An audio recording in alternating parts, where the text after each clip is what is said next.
950 కోట్ల రూపాయల వ్యయంతో నిర్మించిన Bhadrachalam road, Sathupalli railway line వంటి భారీ ప్రాజెక్టులను ప్రధానమంత్రి నరేంద్ర మోదీ జాతికి అంకితం చేయనున్నారని, ఇటువంటి గొప్ప కార్యక్రమానికి అధికార పార్టీకి చెందిన మంత్రి, ఎమ్మెల్యేలు, పార్లమెంటు సభ్యులు హాజరు కాకపోవడం దురదృష్టకరమని భద్రాద్రి కొత్తగూడెం జిల్లా బీజేపీ పార్టీ అధ్యక్షుడు కోనేరు సత్యనారాయణ అన్నారు.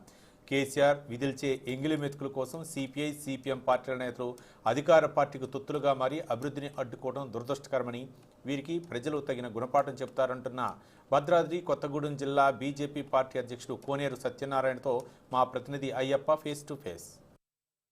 సత్తుపల్లి రైల్వే లైన్ను ఈరోజు ప్రధానమంత్రి నరేంద్ర మోడీ ప్రారంభించనున్నారు. దీనికి సంబంధించి పూర్తిగా సత్తుపల్లి ఓపెన్ కాస్ట్ సంబంధించి కిస్టారం బొగ్గు ఉత్పత్తికి అనుగుణంగా రైల్వేలోని ఈరోజు 54 కిలోమీటర్ల మేర సింగరేణి ఆధ్వర్యంలో 619 కోట్లతో నిధులతోటి ఈరోజు, అదే కాకుండా కేంద్రం ఇచ్చిన నిధులతోటి కూడా మొత్తం పూర్తిగా 900 కోట్లతో ఈ రైల్వే లైన్ను ప్రారంభిస్తున్నారు. ఈరోజు 3 గంటలకు ఈ ప్రధానమంత్రి నరేంద్ర మోడీ రామగుండం నుండి రిమోట్ ద్వారా ప్రారంభించనున్నారు. అయితే పూర్తిగా దీనికి సంబంధించి భద్రాద్రి కొత్తగూడెం జిల్లాలో పెద్ద ఎత్తున స్క్రీన్లు కూడా ఏర్పాటు చేసి ప్రజల సందర్శనాలు ఈరోజు 3 గంటలకి ప్రారంభోత్సవాన్ని కన్నుల పండుగగా వేడుకగా భద్రాద్రి కొత్తగూడెం జిల్లా నందు రైల్వే స్టేషన్ నందు పెద్ద ప్రోగ్రాం కూడా నిర్వహిస్తున్న పరిస్థితి మనం చూస్తున్నాం.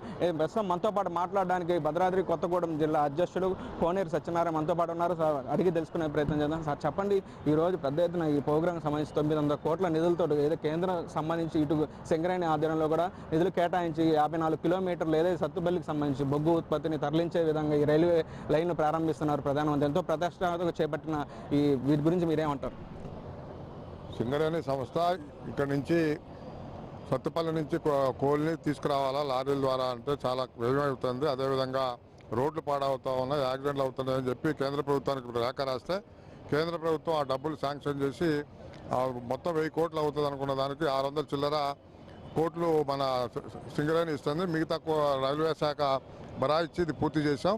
చాలా సంతోషం. దీనికి కేంద్ర ప్రభుత్వానికి మా సంపూర్ణమైనటువంటి మా యొక్క అభినందనలు తెలియజేస్తాను, కృతజ్ఞతలు తెలియజేస్తాను. అదేవిధంగా ఇవాళ అనేక సంవత్సరాలుగా ఎదురు చూస్తున్నటువంటి దీన్ని చాలామంది వ్యతిరేకిస్తున్నారు. చాలామంది ప్రజాప్రతినిధులు కూడా ఇక్కడ రాకుండా ఉన్నారు. ఇది కరెక్ట్ పద్ధతి కాదు. ఇక్కడ రైల్వే అధికారులు కూడా అనేక మంది హైదరాబాద్ నుంచి వచ్చున్నారు. వాళ్ళందరూ కూడా ఇవాళ ఇక్కడి నుంచి మన కొవ్వూరు దాకా మన చిరకాలకు వాంఛ కొవ్వూరు దాకా రైల్వే లైన్ పొడిగించాలని ఎప్పటి నుంచో మనం పోరాటం చేస్తా ఉన్నాం. దాన్ని కూడా అధికారుల దృష్టికి తీసుకెళ్లి పాటుపడాల్సిన అధికారులు ఇవాళ మోడీ గారు భారతీయ జనతా పార్టీ మీద వ్యతిరేకత ఇవాళ రాకపోవడం చాలా దురదృష్టకరం. ఏదైతే ప్రధానమంత్రి చేస్తున్నట్టు అభివృద్ధిని ఓర్వలేక ఈ విధంగా చేస్తున్నారని చెబుతున్నారు.